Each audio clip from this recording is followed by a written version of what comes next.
Today we will discuss the summary of घटना चक्र modern history. Okay, सो ये एक्सआईएस का चैनल है जिसने घटना चक्र की समरी बनाया है और जो हाईली यूजफुल है ये. ठीक है, और जो हमारे पास लगभग 20 दिन से 21 दिन में है, जो बहुत ही कम समय है. घटना चक्र को करने में बहुत ही टाइम लगेगा.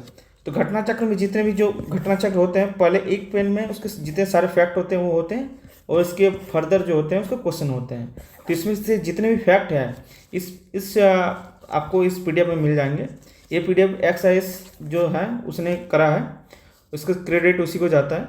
और मेरे टेलीग्राम या एक्सआईएस के टेलीग्राम चैनल में आपको ये पीडीएफ मिल जाएंगे. ठीक है, तो आज हम क्या करेंगे कि जितने भी इंपॉर्टेंट फैक्ट हैं उसको हम डिस्कस करेंगे. ठीक है, और ये मॉडर्न हिस्ट्री, क्योंकि हिस्ट्री में बीपीएससी में हिस्ट्री में से लगभग 25 से 30 क्वेश्चन पूछे जाते हैं, और इसमें से लगभग 80% जो होते हैं वो मॉडर्न हिस्ट्री से ही होते हैं. ठीक है, मॉडर्न हिस्ट्री बहुत इंपॉर्टेंट होते हैं as a BPSC, UPPCS and other state PCS, जैसे यूके हो गया और हरियाणा हो गया, ये सब, राजस्थान भी. तो ये सारे सब के लिए इंपॉर्टेंट हो जाते हैं. ठीक है, तो घटना चक्र जो है इसमें सारे फैक्ट को होल्ड करता है. अगर आप इसको ध्यान से एक दो बार कर ले, एक दो बार वीडियो को देख ले ना, तो सारे जो चीज़ें हैं जैसे फैक्ट हैं सब रट जाएंगे. ठीक है, तो इस वीडियो का मकसद यही है कि आपको चीज़ें रट जाएं. हम भी ट्राई करेंगे कि आपको इस वे में कन्वे करें जो चीज़ें आपको एक स्टोरी टेलिंग जैसा हो और आपको लॉन्ग टर्म मेमोरी में आपका चला जाए. ठीक है, तो हमारे साथ जब भी कुछ ऐसे कीवर्ड्स हों आप एक दो बार दोहराएं ताकि आप ज़्यादा रिटेंशन कर पाओ. ठीक है, आगे बढ़ते हैं. सो मॉडर्न हिस्ट्री हम लोग स्टार्ट करते हैं कहाँ से? Advent of Europeans. अगर आप स्पेक्ट्रम भी देखोगे ना तो यहीं से चालू होता है. ठीक है, और यहाँ से क्वेश्चन भी पूछे जाते हैं. तो आगे हम बढ़ते हैं.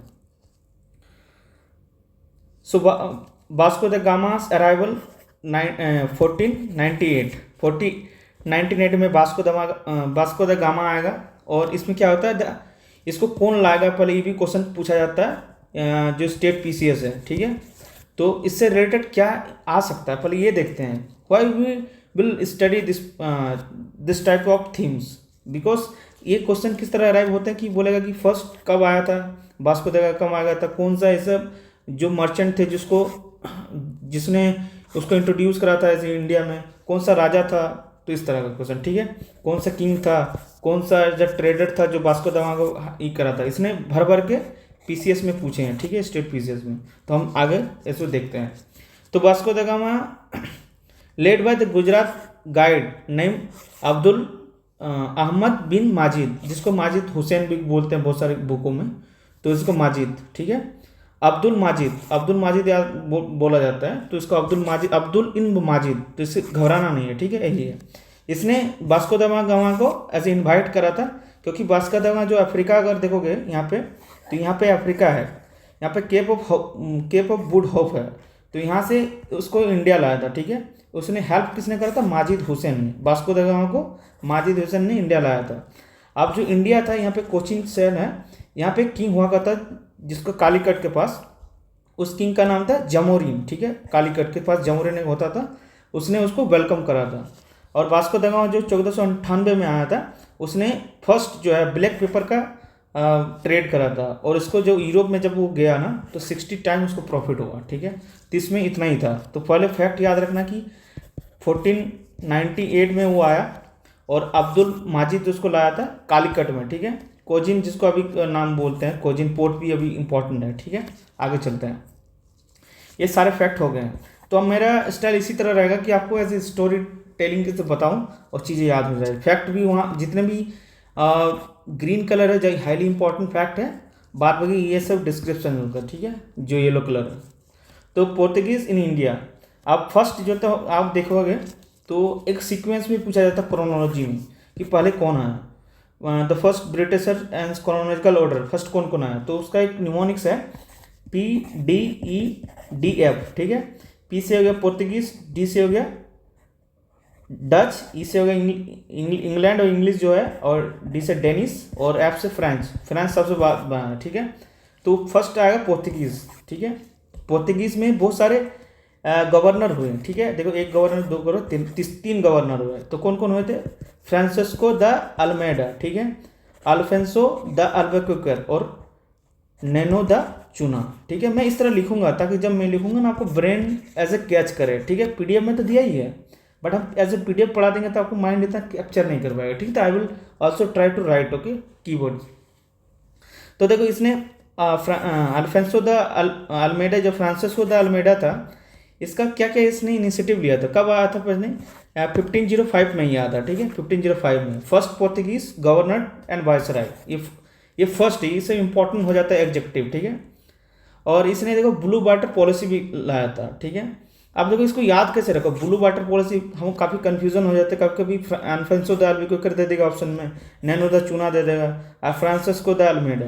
तो ऐसे सोचो कि देखो यार, जितने भी न्यूमोनिक्स बताएंगे ना, तो हो सकता है कि मेरे पर्सनल हो, आपको हंसी आए, बट क्या करोगे, इट्स आपको सीखना ही पड़ेगा। अगर आपका एक नंबर भी बढ़ता है ना, तो I will worth it that, ठीक है मैंने कुछ करा है, ठीक है। तो प्लीज़ हंसना नहीं। अब देखो ये वाटर क्या है, यहाँ पे देखो मैदा, अलमैदा है ना, तो इसको हम मैदा करते हैं, ठीक है, मैदा। और मैदा को जब हम ऐसे क्या करते हैं, उसको जब सॉल्यूशन बनाते हैं, जब क्या पकौड़ा वकौड़ा छानने के लिए मैदा में क्या देते हैं, पानी देते हैं, ठीक है ना। तो पानी देते तो तभी ना पकौड़ा उसका ही बनता है, उसको दे के पकौड़ा आप करते हैं, ठीक। तो अलमैदा से याद रखना, मैदा से में हमें पानी देना होता है, ठीक है। तो फ्रांसिस्को द अल्मेदा से आप ब्लू वाटर पॉलिसी, बहुत इंपॉर्टेंट है, बहुत सारे स्टेट पीसीएस में पूछे हैं, ठीक है। और आगे चलते हैं, अल्फेंसो द अल्बुकर्क, ठीक है। अब अल्फेंसो द अल्बुकर्क क्या इंपॉर्टेंट है, ये देखो, ये जो 1509 में क्या इज अल्मेदा इन 1500, ये सक्सीडिंग जो है, इसको सक्सीड करता है। पहले अल्फेंसो द अल्बुकर्क आएगा, इसका सॉरी, पहले फ्रांसो द अल्मेडा आएगा, इसके बाद अल्फेंसो द अल्बुकर्क आएगा 1509 में। अब ये क्या कहता है, true architect of Portuguese power India. अब रियल पोर्तुगीज फाउंडर किसको बोला जाता है, तो उसको बोला जाता है अल्बुकर्क।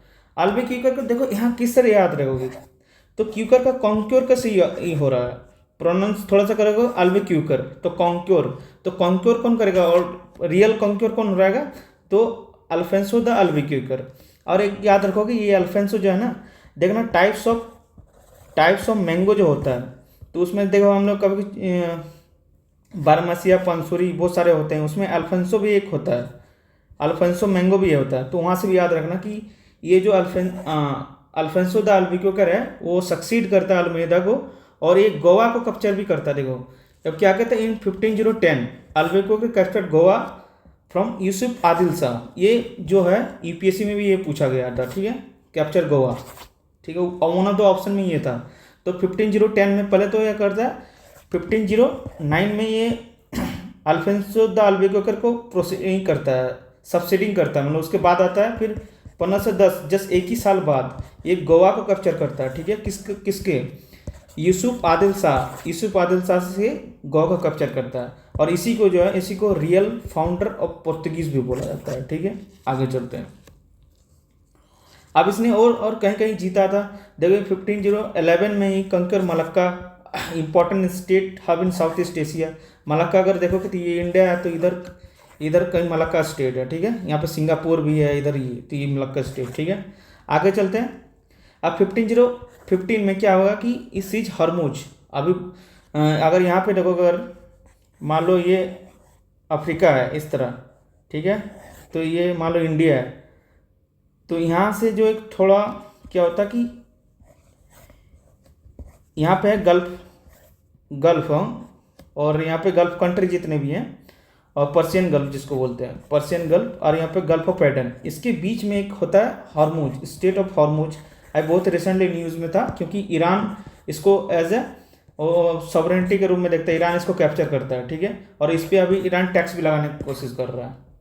तो यहाँ पे है हॉर्मुज, तो इसने हॉर्मुज को भी कैप्चर किया था, कब, 1515 में, ठीक है। अब चलते हैं।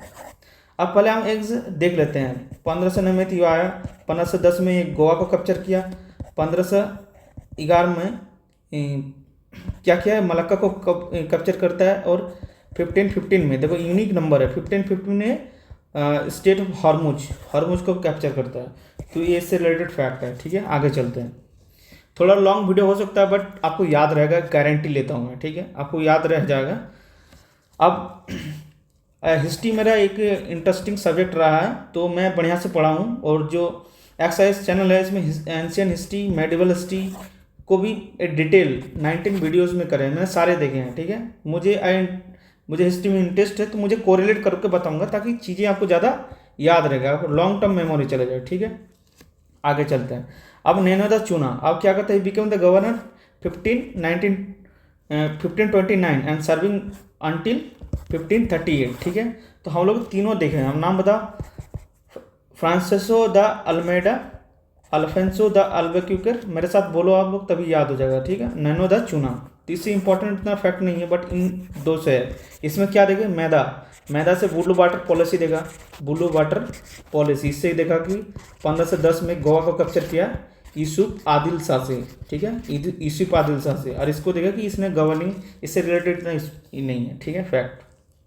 अब चलते European explore and new routes. अब देखो न्यू रूट्स, अब देखो कि अगर मैं ऐसे बनाऊं वर्ल्ड मैप, तो मान लो ये, सॉरी यार इतना तो अच्छा नहीं बनेगा बट ठीक है, आई विल ट्राई। यहाँ पे कुछ इस तरह है, ठीक है, यहाँ पे कुछ इस तरह है, इस तरह मान लेते हैं। और यहाँ पे यूरोप है, ठीक है, और इधर सी रूट्स है, और यहाँ पे इंडिया है। तो इन लोगों ने यहाँ पे क्यों इस तरह रूट क्यों ढूंढा, क्योंकि यहाँ पे जो अरब जो मर्चेंट होते थे वो लोग यहाँ पे वो लोग कैप्चर करते थे, हाई टैक्स यहाँ पे लगाया जाता था। तो इन लोगों को जो यहाँ से सामान लैंड रूट से ले जाता था बहुत कीमत हो जाता था यूरोप में, ठीक है। तो बहुत सारे जो यहाँ किंग थे और जो मिनिस्टर्स थे, उसने प्राइवेट एंटिटीज़ को ऐसे फंड करा ताकि उसने न्यू सी रूट्स ढूंढे। तो यहाँ से चालू हुआ जो आप में देख रहे हैं ना, क्या नाम था उसका, 1419 में आया था वास्को द गामा, पहले यहाँ से यहाँ आया, फिर यहाँ से यहाँ गया। इसी तरह बहुत सारे और भी मर्चेंट आएगा जो इधर से इधर आएगा, ठीक है। तो इस तरह ही हुआ कि नहीं एक्सप्लोर कर रहा था उस समय। अब देखो क्या पे वही भी ये स्टोरी वही है। यहाँ क्रिस्टोफर कोलंबस जो है स्पेन का जो ये था, उन लोगों ने उसको पैसे फाइनेंस्ड किया था, ठीक है। और कोलंबस ने क्या ढूंढा था, अमेरिका ढूंढा था, ये डिस्कवर्ड अमेरिका, ठीक है। आप देखो जितने भी यहाँ पे इंपॉर्टेंट फैक्ट है बहुत सारे पीसीएस में ही पूछे गए हैं। अब किसने क्या क्या ढूंढा, जैसे सी रूट, क्या इसका नाम क्या था, बार बार भूल जा रहे हैं, वास्को द गामा, ठीक है, वास्को द गामा इंडिया ढूंढा। उसी तरह हम लोग सभी जानते हैं कि ये जो क्रिस्टोफर कोलंबस जो है उसने अमेरिका ढूंढा, उसी तरह कैप्टन कुक जो है ऑस्ट्रेलिया ढूंढा।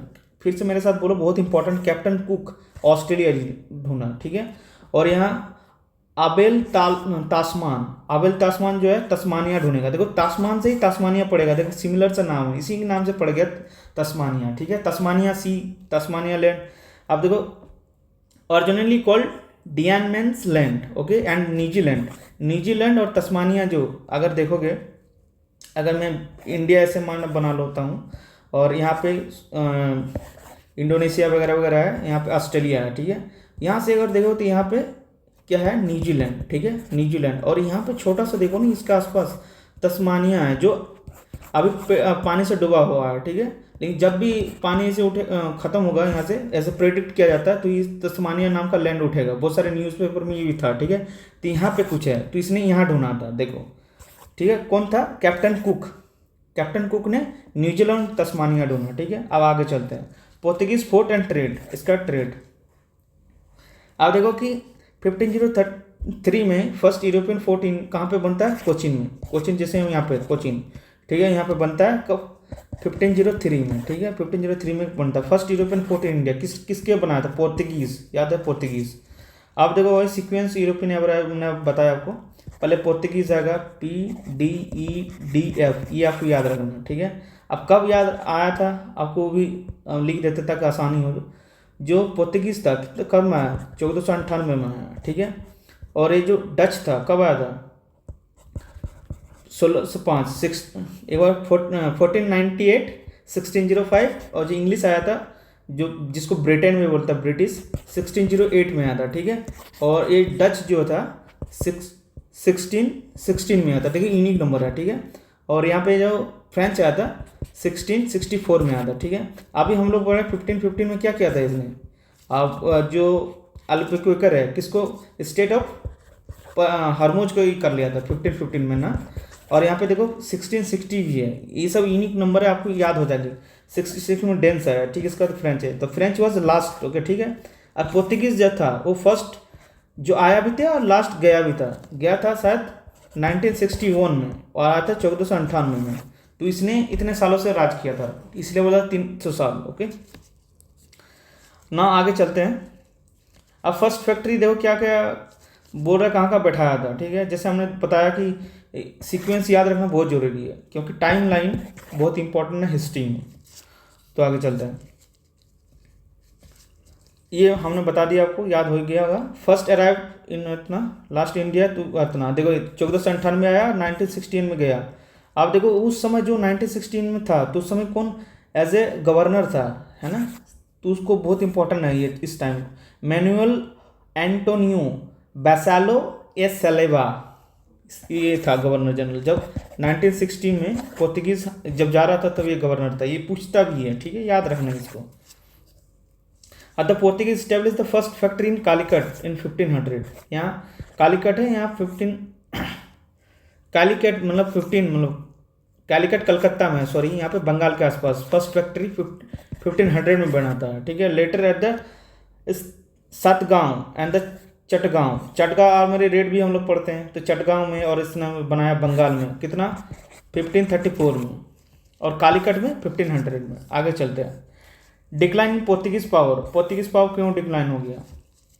अब देखो Portuguese use Hooghly as a popularize activities Bay of Bengal, however कैसे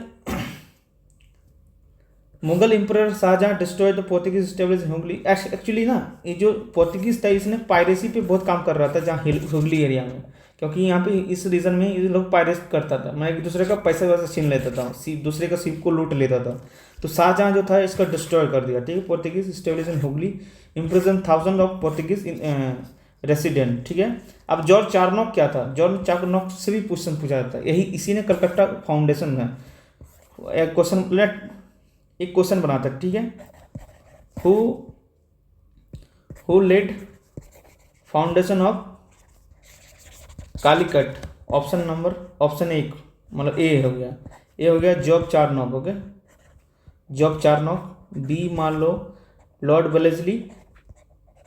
वेलेस्ली, सी मान लो कौन लॉर्ड कॉर्नवालिस, और डी मान लो लॉर्ड कैनिंग। आप बोलोगे कौन सा ऑप्शन है, तब जैसे आप जानते हो जॉर्ज चार्निंग इस फाउंड जो कलकत्ता को ऐसे फाउंड किया था, ठीक है। तो he was responsible for foundation of the Calicut अल के कलकत्ता हो जाता, ठीक है। अब ये सब बिहार सत्तोन्नति ये सब सेंटर था, आगे चल के इसमें डेवलप होता है trading centre making foundation of the English base. अब देखो डच ईस्ट इंडिया कंपनी, हम लोग क्या PDEDF हमेशा याद रखना कि इंग्लिश जो है बीच में घुसता है, ठीक है, डी लास्ट में, ये हमेशा आपको याद होनी चाहिए, ये वाला निमोनिक्स। तो पोर्तुगीज हमने देख लिया और डच अब हम लोग देख रहे हैं, ठीक है। तब देखो 1602 में the Dutch establish United state India company capital, और जो पैसा थे उसने 65 लाख गिल्ड्स जमा किए थे इसने, ठीक है। आगे चलते इतना इंपॉर्टेंट नहीं। The company operated from Batavia the modern day Jakarta कहाँ इंडोनेशिया में, इससे यहाँ पे ये लोग ये कर रहा था, ठीक है। आगे चलते हैं 1663 after defeating Portuguese the Dutch the constructed William Fort at Kochi which later become the British settlement in 1814। मतलब इसने कैप्चर किया था किससे, विलियम फोर्ट को, ब्रिटिशर से, ईस्ट इंडिया कंपनी से, ठीक है। आगे चलते हैं। अब इंग्लिश ईस्ट इंडिया कंपनी, अब इसको देखते हैं कि अब डच से भी इतना रिलेटेड फैक्ट नहीं है। हाँ हम लोग पहले एक बार देख लेते पोर्तुगीज, डच, PDEDF। अब हम लोग इंग्लिश पे चलते हैं, ठीक है। यहाँ पे अब देखो English east India company was founded in 1600। The governor of the company of merchants, ये इसके द्वारा फाउंड किया गया था। The governor and the company of merchants in London trading into east Indies, इतना बड़ा नाम है। देखो आप देखो इस जब फॉर्म हो रहा था ना, ये पूछा भी है UPSC में भी, और वेरियस पीसीएस में, ठीक है, पीएससी। अब आगे चलते कि जब ये फॉर्म हो रहा था ना, जब ईस्ट इंडिया कंपनी फॉर्म होता तो इंडिया में, ऐसे इंडिया में कौन रूलर था, तो अकबर था, ठीक है। लेकिन यहाँ अंतर हम लोग जहांगीर मार देते हैं, जहांगीर आंसर नहीं होगा। जहांगीर का वो in 1611 under the Jahangir the East India establish the first temporary factory at Masulipatnam. अब ये वो एक क्वेश्चन बनेगा कि at the time of establishing East India Company who were the king of India, तो अकबर होगा, ठीक है। लेकिन अगर ये पूछा जाए कि 1611 Jahangir was the ruler at the time the East India Company established the first factory at Masulipatnam, ठीक है, ये होगा करेक्ट, ठीक है। और सूरत में बनाता है 1613 में, तो फर्स्ट बनाता है एज ए टेम्पररी पीरियड बनाता है मछलीपट्टनम में, और जो फर्स्ट परमानेंट कहाँ बना था, सूरत में, ठीक है। आगे चल के यहाँ पे फ्रेंच भी बनाएगा और डच भी बनाएगा। तो आगे चलते हैं। The Dutch set up there Surat, देखो यहाँ पे लिखो डच कब बनाएगा, 1616 में, और फ्रेंच फ्लोट 1668 में। तो एक बार ये देख लेते हैं कि अगर इंडिया ऐसे बना लो, मान लो कि सॉरी यहाँ पे सूरत मान लेते हैं, ठीक है, यहाँ पे सूरत है, तो पहले कौन बनाएगा, टेम्पररी पीरियड बनाएगा इंग्लिश। कब बनाएगा इंग्लिश, 1613 में। और डच कब बनाएगा, डच बनाएगा 1660 में, और फ्रेंच बनाएगा कब, 1668 में। तो ये तीन पॉइंट याद रखना, पूछ भी सकता है, इवन यूपीएससी में इससे रिलेटेड क्वेश्चन पूछे हैं। तो 16 3 ऐड कर दो, 16 हो जाएगा। इसके बाद ये जो 1668 याद रखना, जो फ्रेंच। अब आगे चलते हैं, हमने यहाँ तक देख लिया, ठीक है। आगे चलते हैं। The English officer Thomas Best defeated the Portuguese at Swally consider the British power. अब थॉमस बिस्ट और इसके बीच में एक सॉली ये हुआ था, पोर्तुगीज। थॉमस बिस्ट इंग्लिश का ऑफिसर था और पोर्तुगीज के इन लोगों का लड़ाई हुआ एट सॉली, और यहाँ से ब्रिटिश को एक पावर मिला इसको, क्योंकि हरा दिया। अब देखो कि किंग चार्ल्स द्वितीय ऑफ इंग्लैंड, अब 1662 में किंग चार्ल्स द्वितीय of England and the Portuguese princess Catherine and receive Bombay as a dowry. अब देखो क्या होता है कि यूरोप में इन दोनों का शादी होता है। किसका नाम, किंग चार्ल्स द्वितीय और कैथरीन, प्रिंस कैथरीन। ये पूछा भी गया है स्टेट पीसीएस में, दोनों के याद नाम रखना।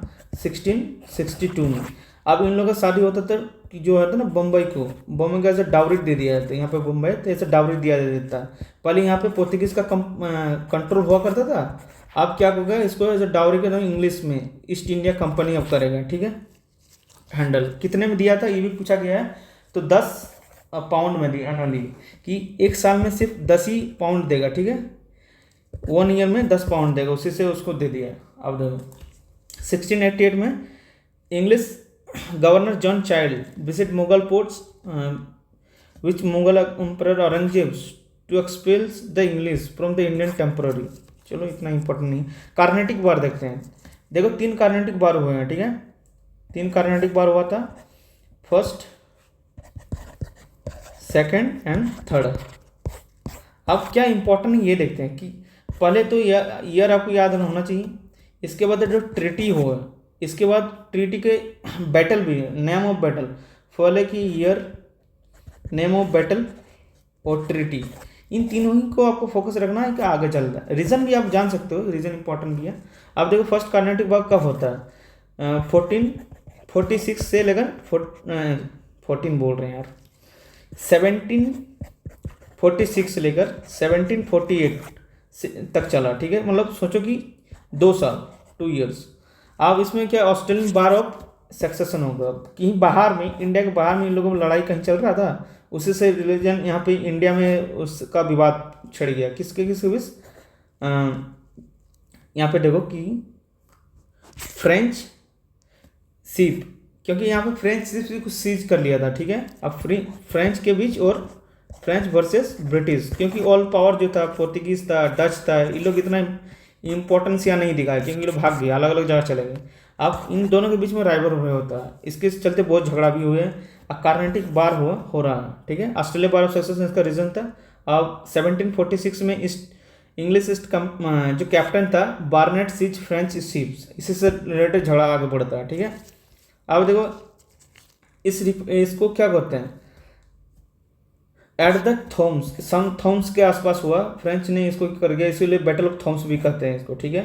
Banks of Adyar river, banks of Adyar river में हुआ। अब इसके में ट्रीटी हो गया एक्सला चैपल, बहुत इंपॉर्टेंट, यही बताना चाह रहे थे कि एक्सला चैपल हो गया 1748 में। अब देखो क्या है कि the first Carnatic war ended, ये इसमें होता है, और इन दोनों के बीच में जो रीजन जो एज अ सीज किया था उसको आपस में दे दिया जाता है, ठीक है। आगे चलते हैं। Tactics introduce by Dupleix. आप देखो Joseph Franciscus Dupleix, the French governor general former tactics that influence the future, ये था। अब इस सब सिंपल वर्ड में समझाते थे क्या करता है। Strategy of the involving European foreign in Indian courts often at the expense of the Indian rulers and intervening the internal politics disputes. This laid the foundation of European interference and then eventually rule India. अब ये लोग क्या करता है कि मान लो India है, ठीक है, इंडिया है, और ये लोग बाहर के आके यहाँ पे जो राजा होते हैं, इन लोग इंटरनल पॉलिटिक्स में ये लोग मैटर ऐसे हस्तक्षेप करने लगे, ठीक है। और इन्हीं लोगों के पैसे से इन लोग को लड़ाते थे आपस में, ठीक है। और जब भी कोई राजा कमजोर होता था उनको मार के ये लोग एज ए कंकर कर लेते टेरिटरी को, ठीक है। कि इन लोगों का नीति यही रहा, और इसी नीति को फर्स्ट डुप्लेक्स जो फ्रेंच का गवर्नर था उसने स्टेब्लिश किया था। इसलिए एक टाइम के बाद ना इसको बुला लिया जाता है। और तब जाके जो ब्रिटिश है, क्योंकि ये बहुत ही एक विजनरी मैन थे और बहुत ही वर्सटाइल इंसान भी थे, कूटनीतिक में पहले आते थे, ठीक है। तो क्योंकि ब्रिटिश इसको ऐसे खतरा देगा, ठीक है ना, इसीलिए इसको वापस बुला लेगा, ठीक है। आगे चलते हैं। तो आप समझ के स्ट्रैटेजी क्या था, इंटरफेयर करता था पॉलिटिकल डिस्प्यूट मैटर में, जो इंटरनल डिस्प्यूट में ये लोग इंटरफेयर करता था। इंडियन कोर्ट में ये लोग रहता था, अपना स्पाई भेजता था वगैरह वगैरह, ठीक है। The French East India company. अब हम लोग देख लेते हैं कि पहले हमने पढ़ा कि पोर्तुगीज़ आया, फिर डच आया, फिर जो ईस्ट इंडिया कंपनी आया, फिर क्या डेंस आया, फिर आएगा जो फ्रेंच। ये पढ़ लिए, अब ये पढ़ लिए। डेंस के इतना इंपॉर्टेंट नहीं, इसने कुछ महीने ही रहे होंगे, ठीक है, एक साल, करीब एक साल या कुछ महीने तक इसने रहे थे, इसलिए इतना इंपॉर्टेंट नहीं है। फ्रेंच पे चलते हैं, ठीक है। फ्रेंच पे अब फ्रेंच ईस्ट इंडिया कंपनी कब बनता है, 1664 में। अब हम लोग पढ़ें कि 1668 में सूरत में क्या बनाता है अपना फर्स्ट जो अपना इस्टेब्लिश करता फोर्ट। आगे चलता है। The French East India Company also known as a Compagnie Francaise pour le Commerce dish Andes Orientalis, इसका ये नाम था। इसका नाम बहुत ही कम रेयर पूछा गया है, लेकिन आप जान लो यूपीपीसीएस में एक बार पूछा था, आप देख लो इसका ये है। आप देखो क्या करता है कि 1664 में बनता है। अब क्या करता है, द गाइडेंस ऑफ कोलबर्ट के गाइडेंस में बनता है। और देखो लुइस कौन था, लुइस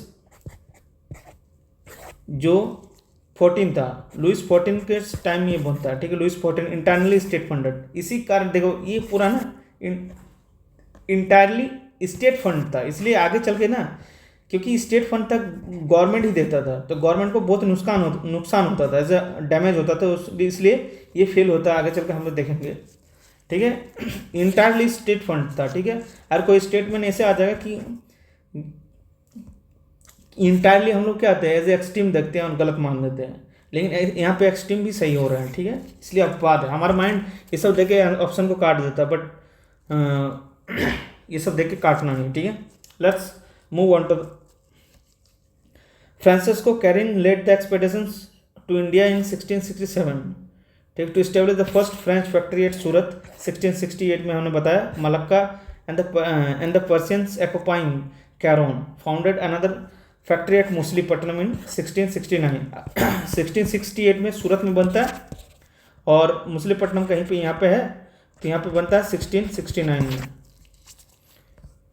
अब देखो with the permission of Sultan of Golconda. अब देखो यहाँ पे एक आदमी होगा जिसको Marcara Persians accompanying Caron founded the another factory of Masulipatnam 1669।